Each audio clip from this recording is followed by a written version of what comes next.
You are listening to the Keep the Weight Off podcast with Dr. Angela and Marchelle, episode number 125. Welcome to the Keep the Weight Off podcast, where we bust all the dieting myths and discover not just how to lose weight, but more importantly, how to keep it off. We go way beyond the food, and we use science and psychology to give you strategies that work. And now your host, Dr. Angela Zechmann. All right, welcome back to the podcast this week. You know, I spent this last weekend in Minnesota where I visited my auntie, who's now 91 years old. Can you believe it? That's so special. I think that's amazing.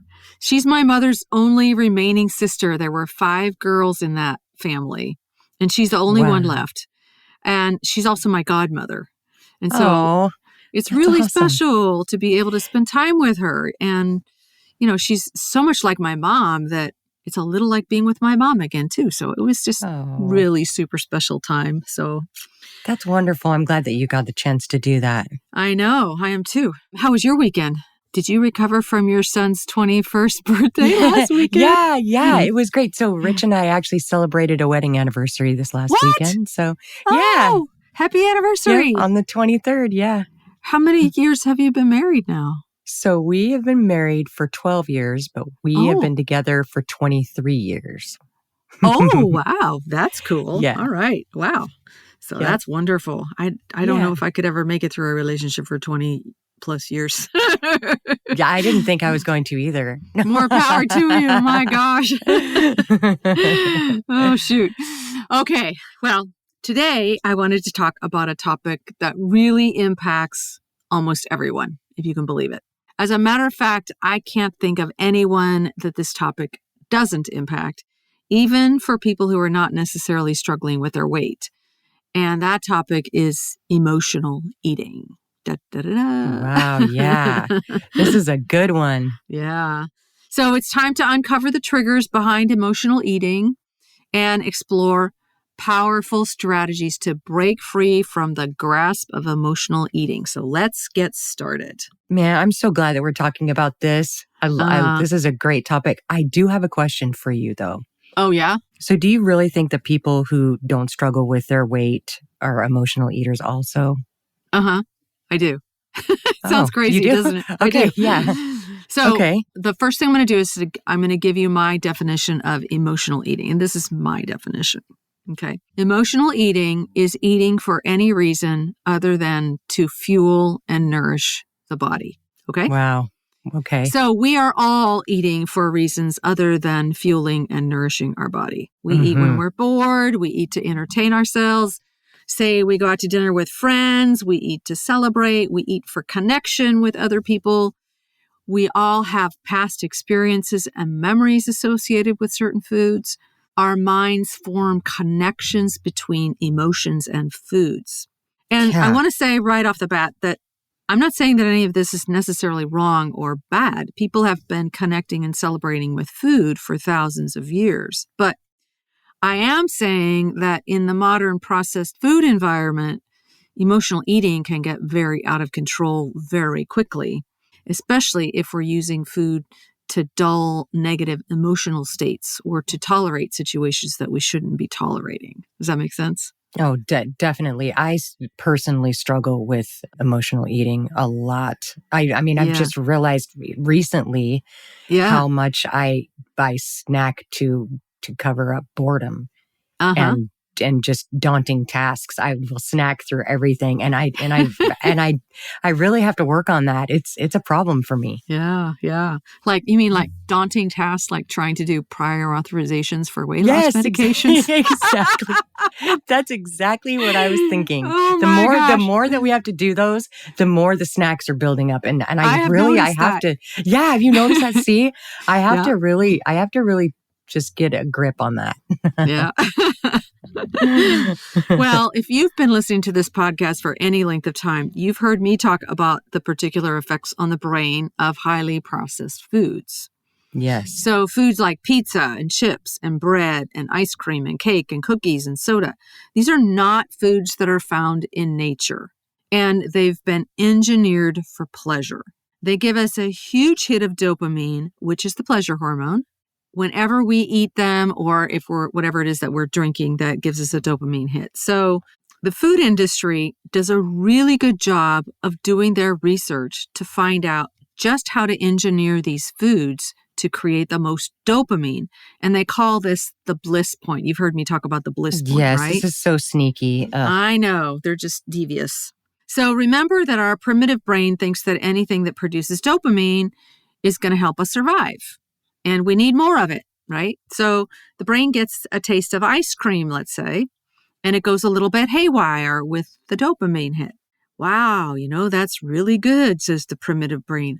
I want more of that, says the primitive brain. Now, let's say you're hurt or stressed out about something, or you have to do yet another prior authorization for a weight loss medication. Right. The brain does not like feeling this because as far as your brain is concerned, pain means death. So feeling pain or stress is not okay.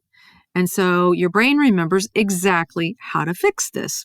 And then you go take a deep dive for the ice cream or whatever it is that we might be snacking on while we're trying to do our prior authorizations, right? Right. So, right. Or I just think that I have an issue with uncomfortable feelings in general. In general, yeah. And I would never have known this had I not met you, actually, because I've done it for so long, covered up uncomfortable feelings with all sorts of stuff. Food just happens to be the last thing I'm having to face because I've stripped myself of all the other stuff. But yeah, just uncomfortable feelings. I've been running from those for a long time. So this food thing has been, it's been a challenge. I'm sure that it's a challenge for not just me, but no, it's a challenge. Because here's the deal. It is a perfectly logical response.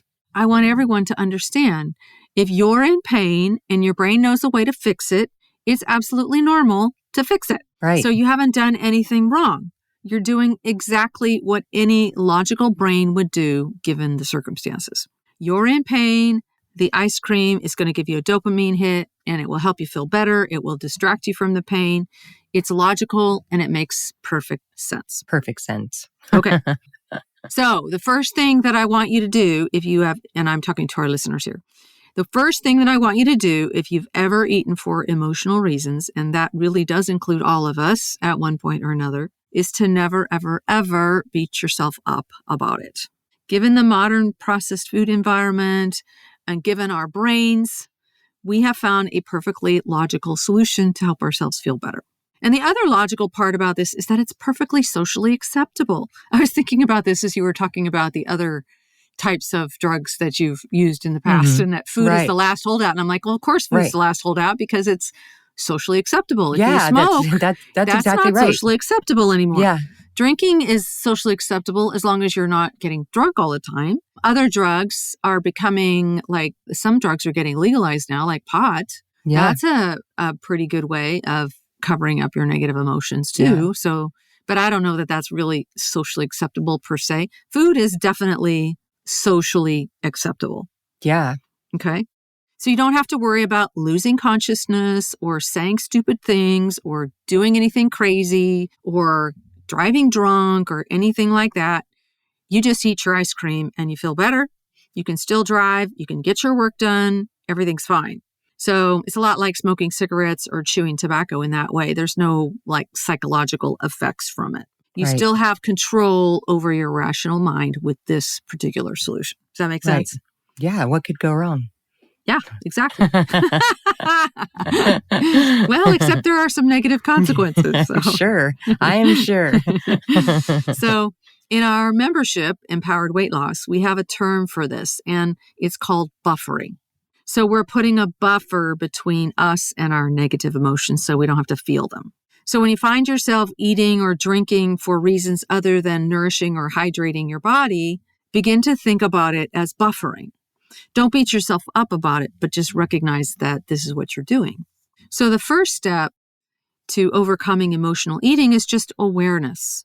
Begin to notice all the times that you're eating for reasons other than nourishing your body. And make sure you're not judging yourself for it. Just become aware. Okay? Right. I just think of if I didn't do that, how much time I would have on my hands. Well, What do you mean? Like if you weren't buffering? If I wasn't buffering, with food, because I just realized I do that a lot, like with the snacking and stuff. And I think, okay, if I just eliminated all of that and I only ate for nourishing my body, I would have a whole lot of time on my hands. Oh, that's an interesting thought. Yeah. Yeah. It was almost like scary for a second. I was like, oh my gosh, like what if I didn't do that? Like what would I do with my time? Oh, so, yeah. Okay. Well, one of the best ways to develop awareness is to do what I always tell everyone to do from the very beginning of their journey, and that is to plan all of your meals in advance. So every night for 2 weeks, for example, just write down exactly what you're going to eat the next day. Write down the amounts too. This is important. Get a food scale and use your measuring cups and your spoons and be very exact about it. Now, Marchelle, can you guess why planning ahead and weighing and measuring your portions is so important? Yeah, so you don't get caught off guard. Yeah, I guess. And also so you don't overdo it. Yeah. So exactly. Your primitive brain is really sneaky. Yeah, it is. It's super sneaky. And if you're not planning ahead and if you're not measuring your portions, you can eat a lot more than you realize. And much of this will actually be emotional eating without you even realizing it. Right. Okay. So the goal here in the beginning is just to become aware. So when do I tend to eat or drink for emotional reasons?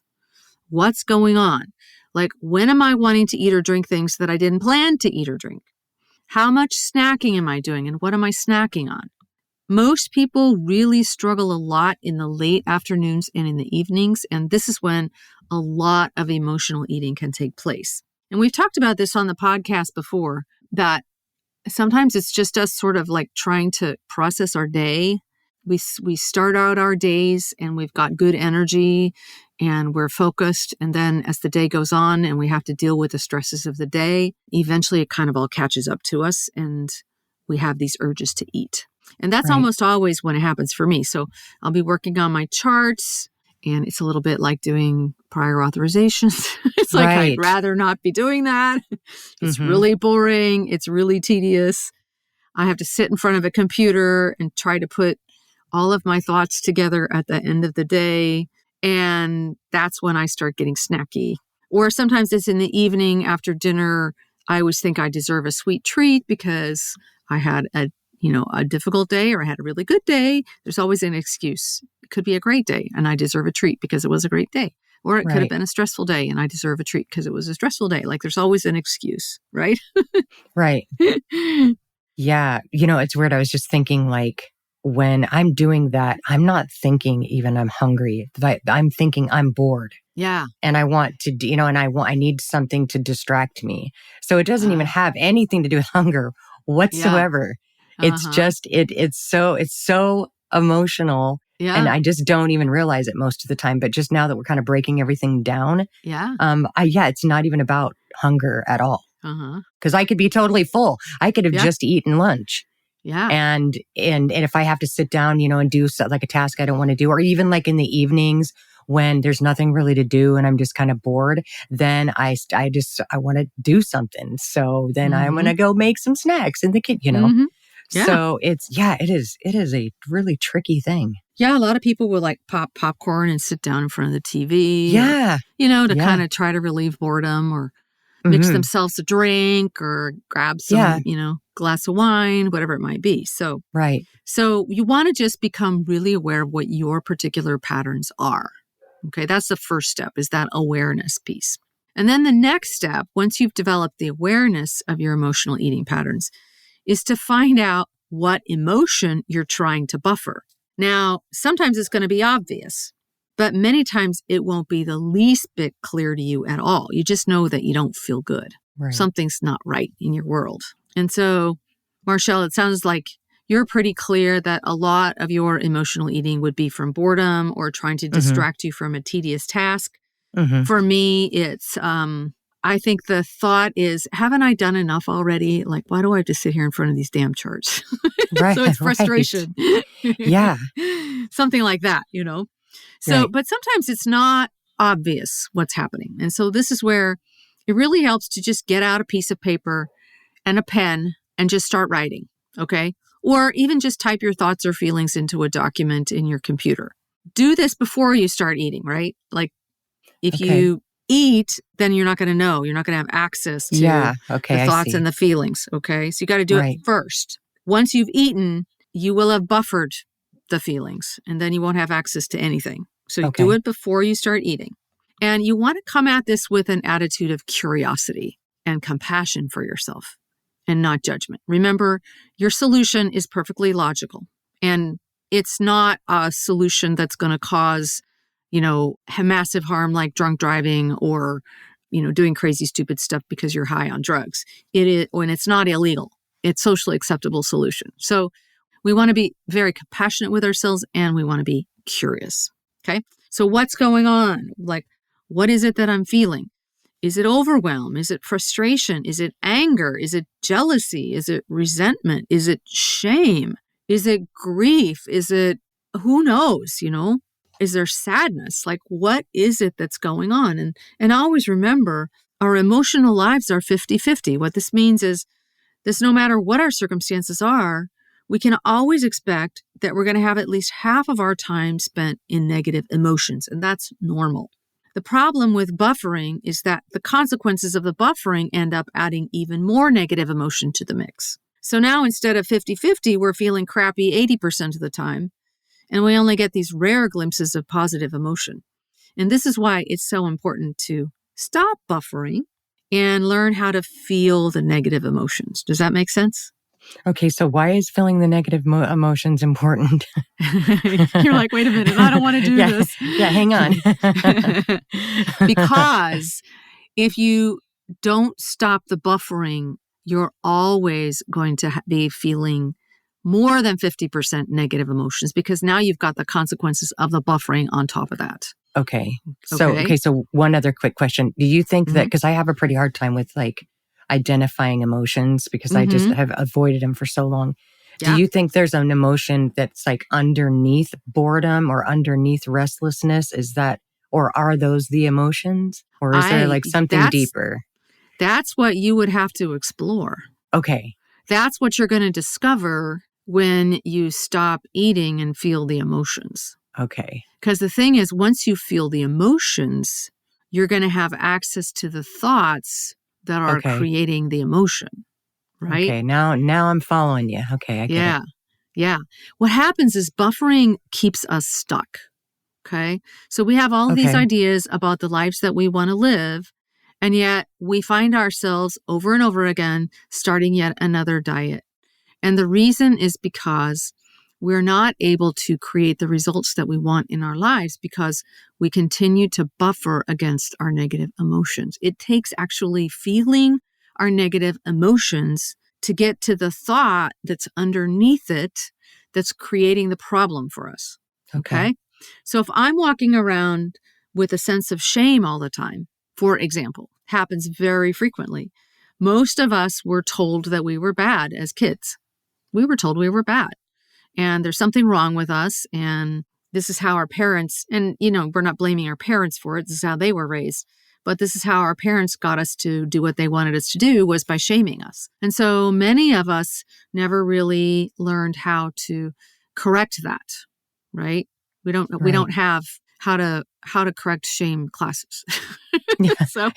So we're all walking around wondering who's judging us about what, and all of this, all of these thoughts, 60,000 thoughts a day. And they're creating negative emotions. And so instead of feeling the emotions so that we know what the thoughts are so that we can correct them, we just buffer the emotions instead. And then we just continue to live lives of, where we just don't end up getting the results that we want. Right. So we keep ourselves small and we don't end up empowered, right? Okay. So that's how that happens. So that's why it is so important to be willing to learn to feel the negative emotions. And in the beginning, it's really difficult because this is a new skill and we're not used to it. What do I do with all this negative emotion if I can't get rid of it, right? Right. Well, that's why I always say the journey to lasting weight loss is a journey of profound personal evolution.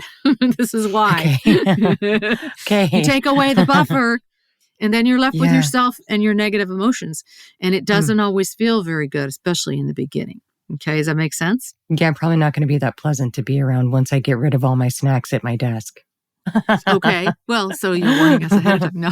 Yeah, because I'm going to do it now. I mean, now that we're talking about this, I'm going to get rid of all of them, like everything, right? Just eliminate any kind of like snacking or buffering from my desk situation and just see like what happens. And just feel the negative emotion. Yeah. Okay. Yeah, it'll be really, really enlightening. It will be, I promise. It'll be a challenge. And if any of our listeners are patients of ours, you guys can call me on it. You can check me. Oh, does Marchelle have any snacks back there behind your desk? Yeah, really. That's funny. No, I think, this is something that we can all take on as a challenge, like how to let go of these buffers. First of all, how to become aware of them. Yeah, just becoming aware is like the first step. Yeah, for sure. It's going to take you a couple of weeks of paying attention to figure out what am I doing and when am I doing it? And how often am I just going in and, even healthy food can be a buffer if you didn't plan it ahead of time and if you're eating more than you planned. So that's why the weighing and the measuring is so important because you got to find out, am I overeating my nuts? I do that all the time. Yeah. Right? Am I overeating healthy foods so that I don't have to feel this negative emotion? Because think about it. Eating a salad might not be quite as wonderful as eating potato chips, but it's still your mouth busy and keeping you from feeling bored, right? Yeah, so exactly. So that's how you want to think about it. Okay? All right.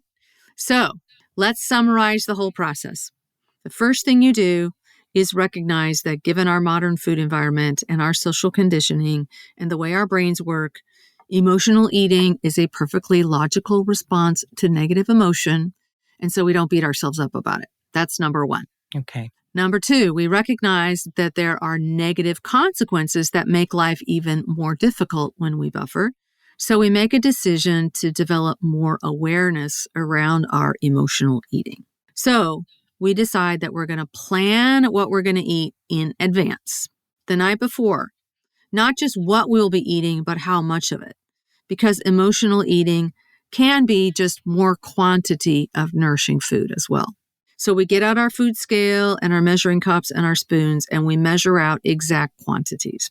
Okay? And I do want to mention, just as an aside, that knowing exact quantities is very reassuring to the brain. It just gets rid of all of the guilt associated with overeating.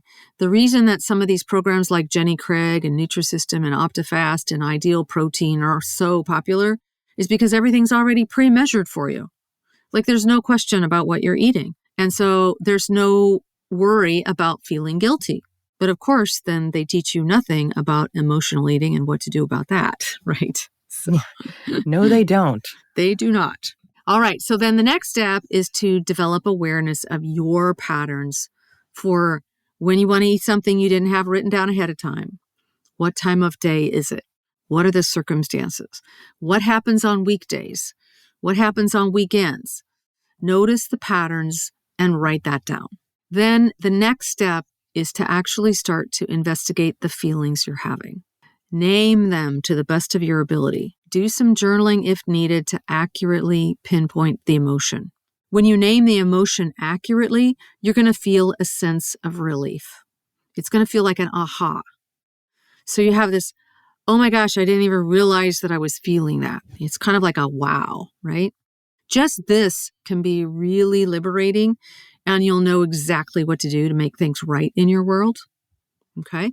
But many times there are deeper issues going on, and sometimes we're in jobs that are not right for us, or we're just, or we're in marriages that are not right for us, and we're just tolerating this because we know that we can eat our ways through the stress of being unfulfilled.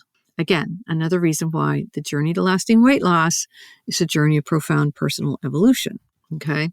Now, sometimes we're in relationships with bosses or significant others where we're constantly being berated and disrespected and we don't even realize it. Sometimes we're dealing with shame from where we're trying to deal with shame from childhood trauma or sexual abuse.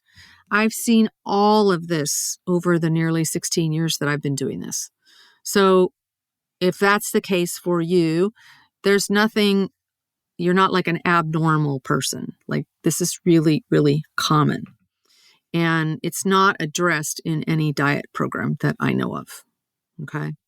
So that's why I developed Empowered Weight Loss, because I want to be able to better help people recognize and address the underlying emotional pain so they can lose weight for good. It requires being fearless and very self-compassionate. And we teach you exactly how to do this.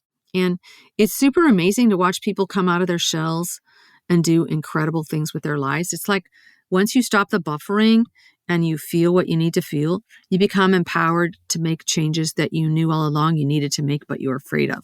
Does that make sense? Right. And I just don't want anyone to feel like when you get to these points and you feel alone, because like Empowered Weight Loss is an amazing community of people that, are willing to be open and transparent and working on the same issues that, you might be working on as well. Yeah. So there is a place for support. Yeah. Yeah, if what we're talking about resonates with you at all, I'd invite you to join us in Empowered Weight Loss. You get a whole support system of people, all of us working at developing ourselves while we're losing our weight. And I take you through like a really gentle but transformative curriculum over a 6-month period of time. And so I'm teaching you the skills that you need to master emotional eating and transform your life.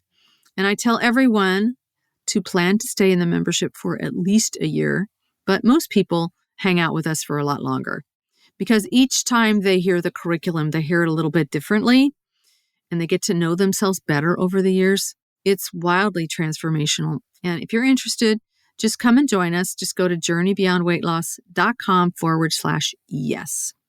Okay. Do you have anything else to add, Marchelle? No, that's it. This has been really enlightening. I'm glad we talked about it today. Yeah. Thank you. Yeah. Yeah.